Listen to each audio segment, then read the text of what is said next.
melebihi daripada impian dan harapan mereka untuk berdampingan dengan baginda Rasulullah sallallahu alaihi wasallam.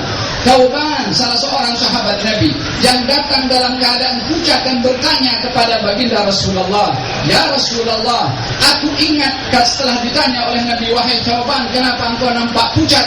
Thauban menjawab, "Ya Rasulullah, saya teringat masa saya bersama dengan ahli keluarga saya dan saya seronok bersama dengan mereka dan lupa kepada engkau.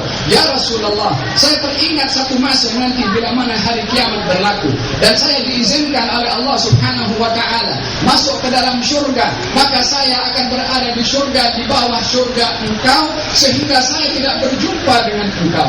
Seakan-akan walaupun sudah berada di dalam syurga dengan kenikmatan yang ada di dalamnya, yang tidak ada pernah mata pernah memandang, yang kenikmatan tidak pernah didengar oleh telinga, yang kenikmatannya tak pernah terlintas dalam hati dan pikiran manusia, kenikmatan yang luar biasa diberikan oleh Allah kepada penghuni syurga.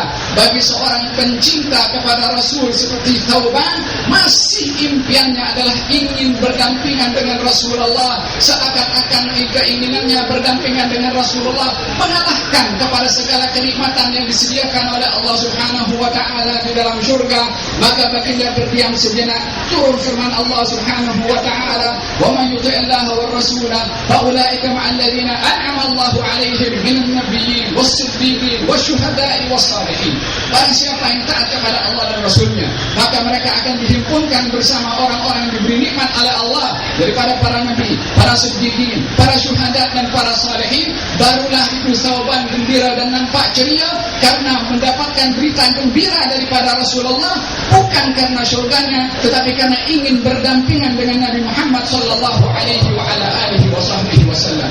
Bila mana ini adalah anugerah dan kurnia yang diberikan oleh Allah kepada insan yang mempunyai perasaan dan jiwa. Bayangkan bagaimana perasaan makhluk yang tidak bernyawa, makhluk yang jamal, benda yang mati, akan tetapi mempunyai hubungan tersendiri, bahasa tersendiri dengan baginda Rasulullah sallallahu alaihi wasallam. Dalam Sahih Bukhari, baginda diriwayatkan ketika menyampaikan khutbah di mimbar, kebiasaannya baginda menyampaikan didapati al-jid' adalah potongan daripada pokok kurma yang menjadi tempat sandaran baginda Rasulullah untuk bersandar ketika menyampaikan khutbahnya dahulu sebelum dibina mimbar. Maka itu pokok ataupun potongan daripada pokok kurma itu bergerak dan menangis. Rintihan suara itu jid' atau potongan pokok kurma mengganggu suara baginda Rasulullah yang sedang menyampaikan khutbah sehingga menyaingi suara pokok itu dengan suara baginda Rasulullah.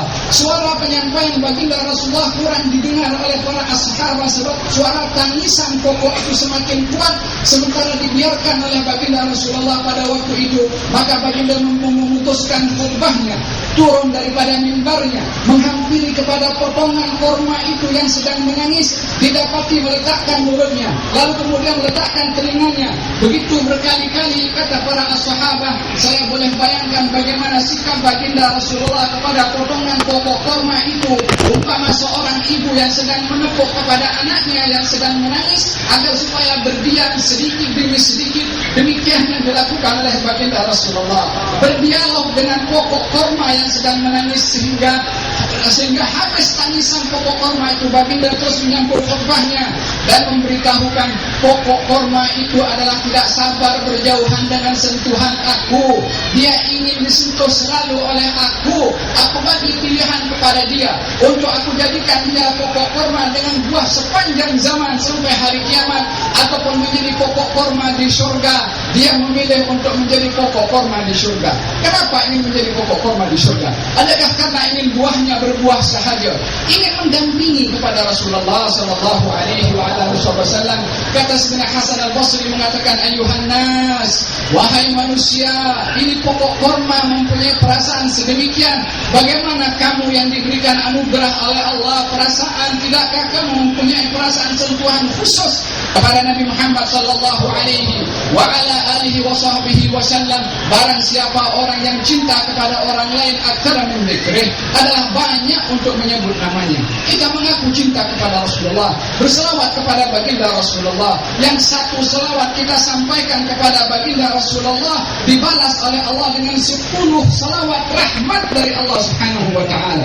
Yang satu rahmat dari Allah bila memberikan kepada seseorang akan hidup bahagia selama-lamanya, akan menjadi jaminan kepada dia untuk masuk surga dengan rahmat Allah. Bagaimana dengan 10 rahmat? Berapa kali salawat yang kita salawatkan sebentar tadi? Berapa ratus ganjaran diberikan oleh Allah kepada setiap mereka yang mengeluarkan suaranya untuk bersalawat kepada baginda Rasulullah yang tak ada di dalam Al-Quran, satu suruhan, satu arahan yang diperintahkan oleh Allah dan dimulai untuk diamalkannya oleh Allah terlebih dahulu kecuali bersalawat kepada Nabi sallallahu alaihi wa ala alihi wasallam. Innallaha wa malaikatahu yusalluna 'alan nabi. Sesungguhnya Allah dan malaikat berselawat kepada Nabi. Ya ayyuhalladzina amanu sallu 'alaihi wa sallimu taslima.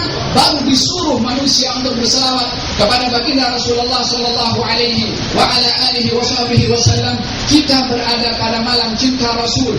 Tampilkan, tonjolkan, tunjukkan tanda cinta kita kepada Rasulullah. Macam mana tauban, macam mana pokok korma mati itu yang mempunyai hubungan tersendiri dengan baginda Rasulullah sallallahu alaihi wasallam, dengan memperbanyak berselawat kepadanya, dengan mengenang sirahnya, dengan kenal kepribadiannya, dengan meneladani akhlaknya. Setelah daripada majlis ini, setelah mengungkapkan kecintaan kita kepada Rasulullah, tidak ada seorang pun setelah bersuara daripada majlis ini kecuali berazam untuk mengenali akhlak Rasulullah, untuk meneladani akhlak Nabi Muhammad sallallahu alaihi wasallam. Tidak ada seorang pun yang tidak mengerjakan salat, tak ada seorang pun yang melakukan memutuskan tali silaturahim melainkan menyambungnya balik. Tidak ada seorang pun yang bangkit daripada majlis ini kecuali berazam untuk mengorbankan hartanya, nyawanya demi untuk kenal kepada Rasulullah sallallahu alaihi wasallam. Kalau kita mengimpikan untuk berada rapat dengan baginda Rasulullah, teladani akhlaknya, hayati kenabiannya dan juga teladani ajarannya untuk kita berada berhampiran dengan Nabi Muhammad sallallahu alaihi wa ala alihi wasallam. Allahumma hdina bihudak waj'alna mimman yusari'u fi hudak wa la taj'alna waliyan siwak wa la taj'alna mimman khalafa amraka wa asrak wa hasbunallahu wa ni'mal wakeel wa la hawla wa la quwwata illa billahil 'aliyyil 'azim. Mudah-mudahan Allah Subhanahu wa taala panjangkan Habib Syekh umurnya. Allah Subhanahu wa taala menjadi sebab hidayah kepada orang ramai insyaallah, hidayah muhtadin insyaallah. Semoga Allah Subhanahu wa taala jadikan beliau sebagai seorang miftahan dan khairul melagan bisyar. Semoga Allah berkati semua para penganjur dengan ganjaran dan juga balasan dari Allah Subhanahu wa taala. Dan semoga Allah ampunkan dosa kita, rahmati kita, golongan kita dalam golongan penyintas sebenar kepada Nabi Muhammad sallallahu alaihi wasallam.